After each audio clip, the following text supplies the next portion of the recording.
Selama berabad-abad, Palestina adalah tanah tempat beragam komunitas hidup berdampingan di bawah pemerintahan Ottoman. Di pasar-pasar yang ramai dan jalan-jalan yang sempit, orang-orang dari berbagai latar belakang budaya dan agama berinteraksi setiap hari. Muslim, Kristen, dan Yahudi hidup bersama. Kehidupan mereka terjalin dalam jalinan masyarakat Palestina.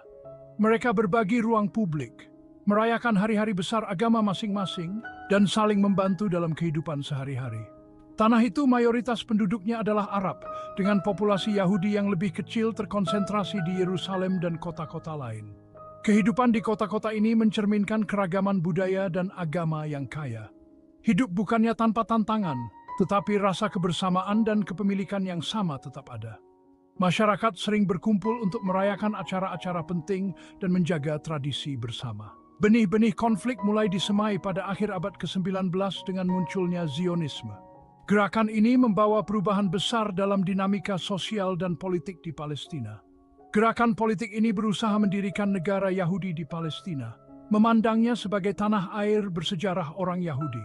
Para pemimpin Zionis mulai merencanakan langkah-langkah untuk mencapai tujuan ini. Organisasi Zionis mulai membeli tanah dan mendorong imigrasi Yahudi ke Palestina. Mereka membangun pemukiman baru dan mengembangkan infrastruktur untuk mendukung komunitas yang berkembang. Gelombang pendatang baru ini didorong oleh keinginan untuk menentukan nasib sendiri, menciptakan ketegangan dengan penduduk Arab yang ada.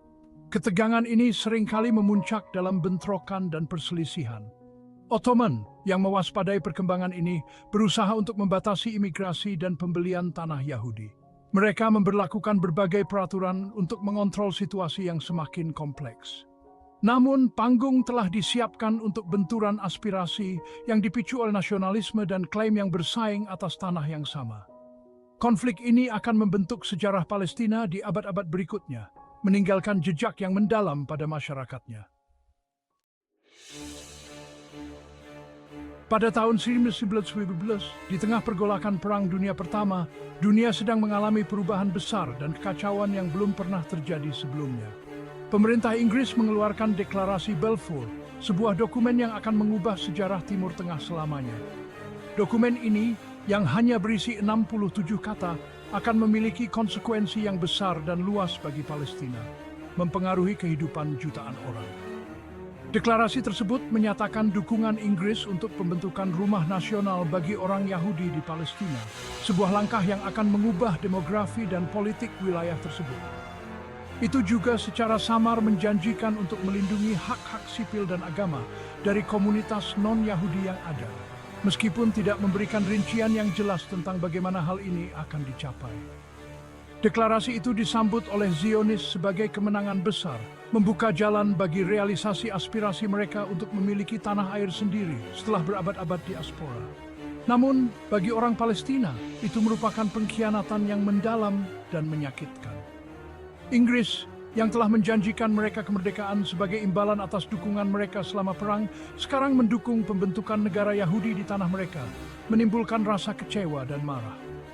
Deklarasi Balfour dengan janji-janjinya yang kontradiktif dan bahasa yang ambigu menyiapkan panggung untuk konflik dan pemindahan selama beberapa dekade, menciptakan ketegangan yang masih terasa hingga hari ini. Setelah Perang Dunia Pertama, Inggris menguasai Palestina di bawah mandat Liga Bangsa-Bangsa. Mereka mengambil alih wilayah ini dari Kekaisaran Ottoman yang telah runtuh. Inggris menghadapi tugas yang menakutkan untuk menyeimbangkan aspirasi orang Yahudi dan Arab, sebuah tugas yang terbukti semakin mustahil. Kedua komunitas ini memiliki sejarah panjang dan kompleks di wilayah tersebut. Imigrasi Yahudi ke Palestina terus berlanjut, dipicu oleh meningkatnya antisemitisme di Eropa dan Holocaust. Banyak orang Yahudi mencari tempat yang aman untuk melarikan diri dari penganiayaan yang brutal. Ketegangan antara kedua komunitas meningkat, meletus menjadi kekerasan dalam banyak kesempatan. Insiden-insiden ini seringkali berujung pada kerugian besar di kedua belah pihak. Pada tahun 1947, Perserikatan Bangsa-Bangsa mengusulkan rencana pembagian untuk membagi Palestina menjadi dua negara, satu Yahudi dan satu Arab. Rencana ini diharapkan dapat mengakhiri konflik yang berkepanjangan. Yerusalem akan ditempatkan di bawah kendali internasional, mengingat pentingnya kota ini bagi berbagai agama dan komunitas. Rencana itu diterima oleh para pemimpin Yahudi, tetapi ditolak oleh orang-orang Arab Palestina dan negara-negara Arab tetangga. Mereka merasa rencana ini tidak adil dan merugikan. Mereka berpendapat bahwa tidak adil memberikan lebih dari separuh Palestina kepada populasi minoritas yang hanya memiliki sebagian kecil tanah. Ketidakpuasan ini memicu protes dan ketegangan lebih lanjut. Rencana pembagian yang dimaksudkan untuk menyelesaikan konflik malah memicu perang skala penuh. Perang ini menyebabkan banyak korban jiwa dan pengungsian massal. Pada tanggal 15 Mei 1948, Israel mendeklarasikan kemerdekaannya. Keesokan harinya, tentara dari negara-negara Arab tetangga menyerbu, menandai dimulainya Perang Arab-Israel. Apa yang terjadi selanjutnya adalah pemindahan besar-besaran orang-orang Palestina yang dikenal sebagai Nakba, yang berarti bencana dalam bahasa Arab. Lebih dari 700.000 orang Palestina melarikan diri atau diusir dari rumah mereka. Desa-desa mereka dikosongkan dan dihancurkan. Mereka mencari perlindungan di negara-negara tetangga, tinggal di kamp-kamp yang penuh sesak. Hidup mereka hancur oleh kehilangan dan perampasan. Nakba adalah luka yang dalam-dalam jiwa Palestina. Sebuah pengingat terus-menerus akan perampasan mereka dan ketidakadilan yang mereka alami. Itu adalah kisah yang diturunkan dari generasi ke generasi, memastikan bahwa ingatan akan tanah air mereka yang hilang tetap hidup. Bagian 5, tahun-tahun pendudukan hidup di bawah pemerintahan Israel. Perang 1948 mengakibatkan Israel menguasai lebih banyak wilayah daripada yang dialokasikan di bawah rencana pembagian PBB. Tepi barat dan Yerusalem Timur berada di bawah kendali Yordania, sementara Mesir mengelola jalur Gaza. Orang-orang Palestina yang sekarang tersebar dan terasing mendapati diri mereka hidup di bawah rezim yang berbeda. Impian mereka akan negara merdeka hancur. Pada tahun 1997 Israel menduduki tepi barat, Yerusalem Timur dan jalur Gaza selama perang 6 hari.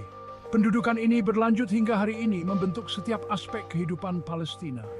Orang Palestina yang hidup di bawah pendudukan menghadapi pembatasan pergerakan, akses ke sumber daya dan kebebasan dasar. Pos pemeriksaan, permukiman dan tembok pemisah menciptakan sistem segregasi dan kontrol, membatasi peluang mereka dan memicu kebencian. Bagian 6, jalur Gaza, penjara yang terkepung. Jalur Gaza, daerah kantong pantai kecil yang dihuni lebih dari 2 juta orang Palestina, telah digambarkan sebagai penjara terbuka. Sejak 2007, Israel telah memberlakukan blokade darat, udara, dan laut di Gaza yang sangat membatasi pergerakan orang dan barang. Blokade tersebut telah melumpuhkan ekonomi Gaza sehingga hampir tidak mungkin bagi orang untuk membangun kembali kehidupan mereka dan menghidupi keluarga mereka. Gaza telah mengalami 4 operasi militer besar Israel sejak 2008 yang mengakibatkan kehancuran yang meluas dan ribuan korban sipil. Ancaman kekerasan yang terus-menerus ditambah dengan kurangnya kebutuhan dasar seperti air bersih, listrik, dan layanan kesehatan yang memadai telah menciptakan krisis kemanusiaan yang sangat besar. Bagian 7, perjuangan untuk perdamaian secercah harapan. Meskipun mengalami konflik dan pendudukan selama beberapa dekade, rakyat Palestina tidak pernah putus asa untuk perdamaian yang adil dan abadi. Mereka telah terlibat dalam berbagai inisiatif perdamaian, dari kesepakatan Oslo tahun 1990-an hingga upaya berkelanjutan yang dipimpin oleh aktor internasional. Upaya-upaya ini meskipun menghasilkan beberapa kemajuan, pada akhirnya gagal memberikan solusi yang komprehensif. Solusi 2 negara dengan negara Palestina merdeka di samping Israel tetap menjadi kerangka kerja yang paling banyak didukung untuk perdamaian. Namun perluasan permukiman Israel di tepi barat, status Yerusalem, dan hak untuk kembali bagi para pengungsi Palestina tetap menjadi kendala utama. Terlepas dari tantangan-tantangan ini, keinginan untuk perdamaian tetap ada.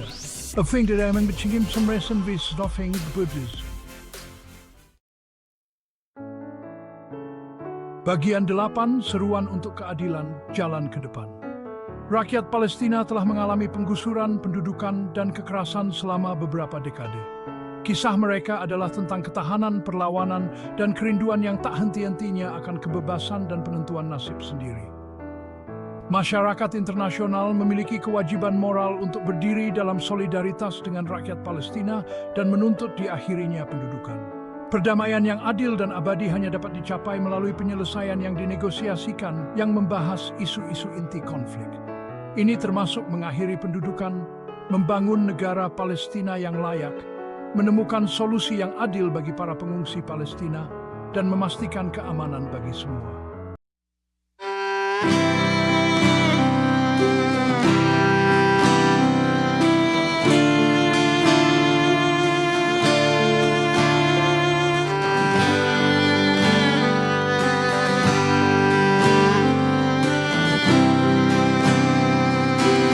Cinta datang tak terduga, cinta pergi begitu saja.